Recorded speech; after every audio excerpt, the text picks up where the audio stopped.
আসসালামু আলাইকুম viewers, welcome to three sister kitchen USA.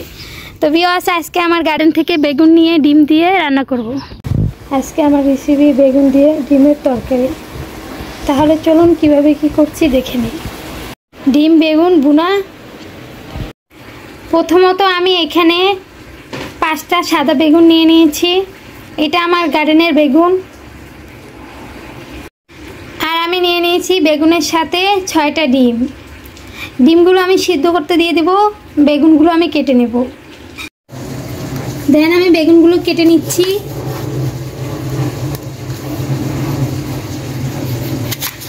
আমি এইভাবে করে পিস পিস করে কেটে নেব।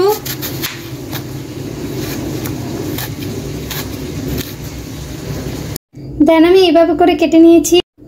এখন আমি হলুদ মরিচ লবণ দিয়ে ভেজে নেব হালকা করে। দেন আমি ডিমগুলো ভাজার জন্য আমি নিয়ে নিয়েছি একটা ফ্রাই প্যান নেওয়ার পর দিয়ে দিচ্ছি অল্প পরিমাণে তেল।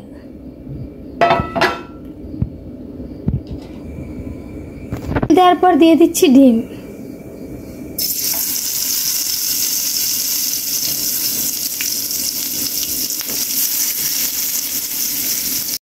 এখানে বেশ কিছু ডিম দিয়ে দিয়েছি। দেন আমি ডিমগুলো ভেজে নিয়েছি। এখন আমি ঘুরিয়ে দিচ্ছি।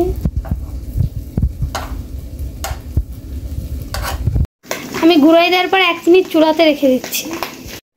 দেন আমার ডিম ভেজে নেওয়া ডান। এখন আমি রান্না করার জন্য চুলাতে একটা কড়াই বসিয়ে দিয়েছি। এখন দিয়ে দিচ্ছি 1/2 কাপ তেল। তেল দেওয়ার পর দিয়ে দিচ্ছি 1 কাপ পেঁয়াজ কুচি।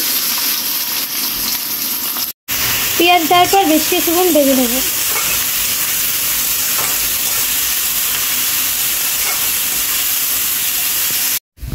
বেশ কিছুক্ষণ ভেজে নেওয়ার পর দিয়ে দিচ্ছি 1/2 চামচ রসুন পেস্ট।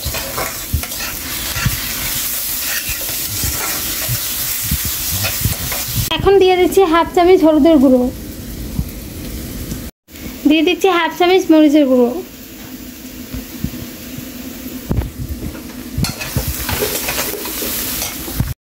দিয়ে দিচ্ছি পরিমাণ মতো লবণ।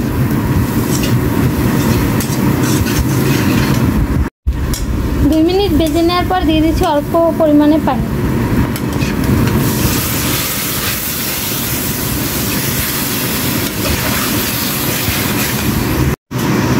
পানি দেওয়ার পর বেশ কিছুক্ষণ মশলা কষিয়ে নেব।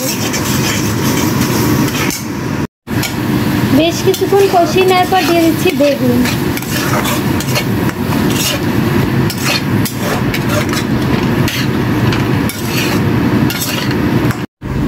বেগুন দেওয়ার পরে বেগুনটা নেড়ে আমি ঢেকে দেবো। ঢেকে আমি বেশ কিছুক্ষণ কষিয়ে নেব।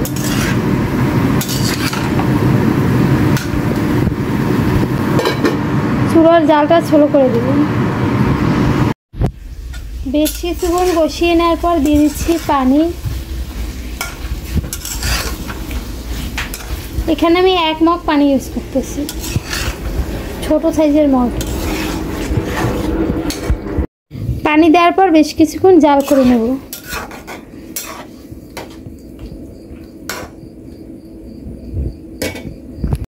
এখন দিয়ে দিচ্ছি ডিম।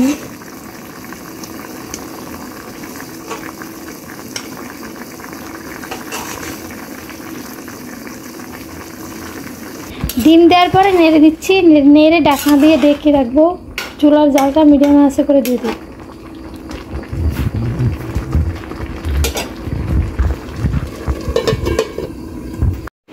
ঢাকনাটা ওপেন করে বেগুনের তরকারিটা গামাখা করে নেব।